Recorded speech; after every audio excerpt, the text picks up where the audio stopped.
What's going on, guys, and welcome back to another episode of Career Mode. This is episode number 199, and we start today's episode off by seeing that the board have given us a nice message there saying that they're sure we're the right person to continue the Arsenal legacy, and they've been noticing we've been performing very well and so on and so forth. Just a nice little message you get every now and then. And also we have a look at the World Cup qualifying group with England. Of course, we are the World Cup holders. We did win Russia 2018, so we got a World Cup qualifying group, so we have a couple of international games here with England, but as per usual we do simulate them. We beat Sweden by 2-0, then we took on Northern Ireland and we actually lost this game away at Northern Ireland, so they must have been very pleased with that to beat England, and there you go. But also as well, a few of you have been asking me whether I'll be doing a special video for episode number 200. I thought I'd mention this right at the start. A few of you have been commenting and messaging me on Twitter and saying, you know, will you be doing a special video for episode number 200? I will be doing a special video, yes, and hopefully you guys will enjoy it. Obviously I won't give too much away, but it will be a longer video as per usual, and it's just my way of saying thank you for all the support on the series. But still, we take on Manchester United for the first of two games in today's episode here as we travel to Old Trafford to take on United. And coming into this game, well, Manchester United are always quite dodgy on career mode. I don't know why, but they're one of those teams who, well, if the AI are managing them, for some reason there are some seasons where they'll always be up the top of the table and going for Premier League titles, and there are some seasons where they're struggling to get Europa League football. They're a kind of dodgy team to read. So coming into the game, I didn't know whether they'd be title rivals or top 4 rivals or anything in particular this season, but their squad is of course very good, so I knew it would be a difficult game for us. And the first chance did fall to us as well, but the shot was well saved by the goalkeeper, and United cleared the ball away as Rafael finds Ander Herrera here. He picks out Romelu Lukaku, and as Lukaku goes down this right hand side here, I charge him down with Kieran Gibbs, but he takes it round at left back really easily. He picks out Ander Herrera. Herrera finds Fellaini. Fellaini picks out his Belgian colleague Lukaku, and how about that for a finish from Romelu Lukaku? That is absolutely superb by the former Everton and Chelsea and Anderlecht striker as well, who also spent a loan spell at West Bromwich Albion. That is a superb finish, isn't it? I mean, that is just wonderful. Fellaini picks him out, and it's a first time left foot strike into the bottom corner. I know he is left footed, but even so, the accuracy and the power on that was just superb. Pinpoint strike, and it's United 1, Arsenal 0. So the worst possible start to this game, and in the 26th minute they came through again with Lukaku, but this time Szczesny made a good save and we got the ball away. So Lukaku clearly looking the danger man for Manchester United early on, but from that we broke, and Joel Campbell went down the right hand side and took it round Luke Shaw. He picked out Lazari, who takes it around Phil Jones, and as the Italian gets onto his preferred left foot, he strikes it towards the near post, but David De Gea makes a good stop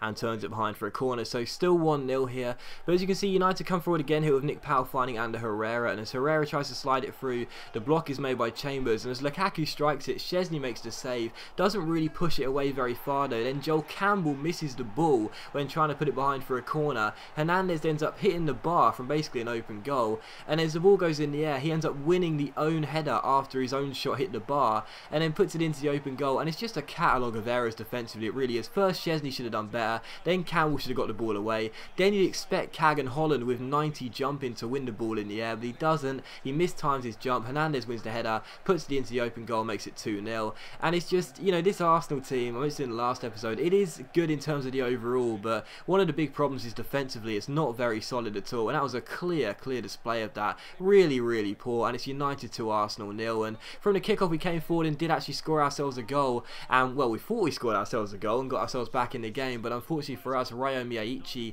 the Japanese winger, is denied by the linesman's flag, and as you'll see, the ball was slid through by Mesut Ozil. I think it was a really nice first time ball through a few bodies there, but unfortunately for us, Miyaichi was offside and the linesman got it right. So still United 2, Arsenal 0, and correctly so. And in the 54th minute we came through again. Joel Campbell rouletting round Luke Shaw down the right hand side, gets himself onto his right foot he takes a strike with, and David De Gea makes a good stop at his near post and keeps it at 2-0. So, you know, we did have chances in this game. We had another one here in the 68th minute with Lazari coming forward. He plays a brilliant through ball into Niang. What a ball that is, and Niang does find the bottom corner. So Mbaye Niang gets ourselves back in the game with 22 minutes to go. So really good finish there by the French the French player that plays as a forward for us. Really nice finish, and it is United 2, Arsenal 1. But unfortunately for us, despite us having 21.5 minutes left in the game, we couldn't do anything else, and it did finish United 2, Arsenal 1. So sadly for us, we lose again this season already, and it's just really frustrating. You know, I mean, if United are going to be title rivals this year, or if nothing else, you know, top 4 rivals,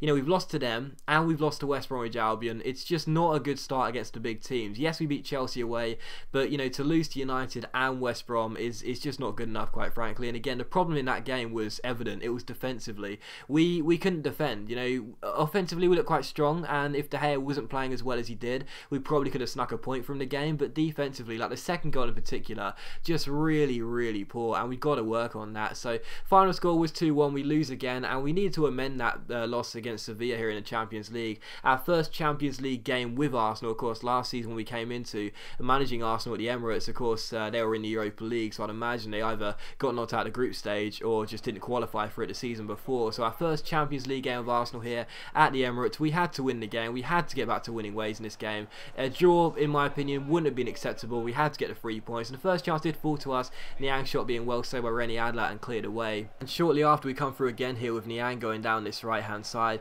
He takes it around his man and cuts inside with a double step over. Good run by Niang, and he ends up getting taken out, and the referee has no hesitation to award a penalty. So penalty to Arsenal. Niang wins it, and I've got really no idea why the Sevilla defender first seemed to be complaining and basically pushing Niang out of the way. It was an obvious penalty as he takes the French forward down there. So penalty to Arsenal. Great chance to make it 1-0 from the spot. Niang won the penalty, so he wanted to take it. So it's going to be Mbaye Niang against Rene Adler, the Frenchman against the German, the forward against the goalkeeper. Who is going to come out on this, come out on top on this battle of wits, Niang or Adler?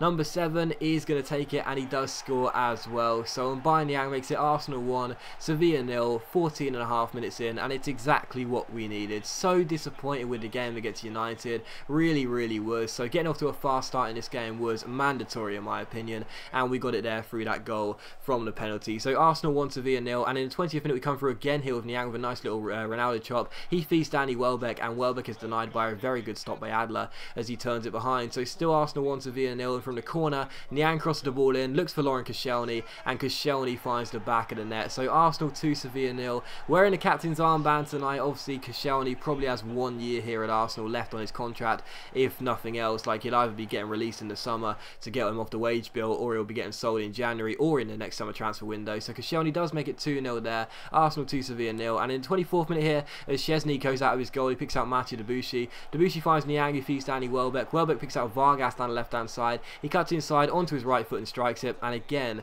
Sevilla are reliant on Rene Adler making the save. So still 2-0. But in the 34th minute, Sevilla would hit the woodwork. Chadley's cross found Pereira in the centre, and he hit the bar. So very good chance there for Sevilla to get themselves back in the game, but the header does hit the woodwork. And in the 38th minute, Niang plays the ball through towards Danny Welbeck here, who has the pace on Arribas, goes through one-on-one, and again it's Rene Adler with the stop. So to be honest, despite being 2-0 up in this game in the first half, Rene Adler was looking like a contender for man of the match. He was making save after save and keeping Sevilla in this game. In the 43rd minute, again Pereira goes close. This time his shot goes wide and behind for a goal kick. So still Arsenal 2, Sevilla 0. But from that goal kick, Szczesny plays it short towards Mathieu Debuchy, the right back here, who keeps hold of the ball and eventually plays it through towards Serge Gnabry down this right hand side. Gnabry takes it around his man with the fake shot, and once he's beaten the man, he does have the pace on him all day long. He keeps on going, cuts inside with the step over, goes to shoot after the roulette, but again it's Rene Adler with another big save. So Adler just kept him on making the saves in this game. He just would not be beaten for a third time, keeping Sevilla in the tie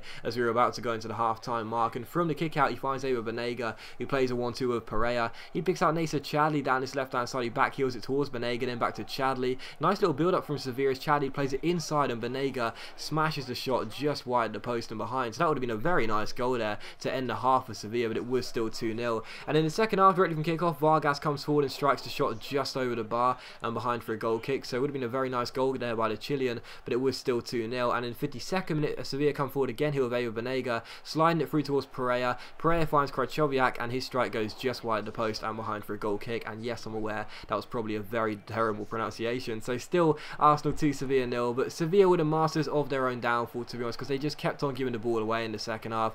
11 minutes afterwards, they just give it away, trying to play silly out from the back really, when they should have just hoofed it forward as we were putting them under pressure. Danny Welbeck wins the ball back for us, drags it back, gets himself inside, gets taken down, and the referee has no hesitation but to award a penalty for the second time in this game. So he drags it back there, waits for the contact, there it is, clattering the knees, and it's a penalty to Arsenal. So Mbaye Niang was substituted at half time, which meant Danny Welbeck won this penalty and he would stand up and take it. Could he make it Arsenal 3, Sevilla 0 and completely kill off the game and make sure there would be no comeback for the Spanish side? Or would Rene Adler, who was having a pretty decent game, this time save the penalty on the second attempt? Well, unfortunately not, because Welbeck goes to the right hand side, or his right hand side, and Adler's left hand side. Adler dives the wrong way, and Danny Welbeck makes it Arsenal 3, Sevilla 0. So the game is done with 32 minutes on the clock.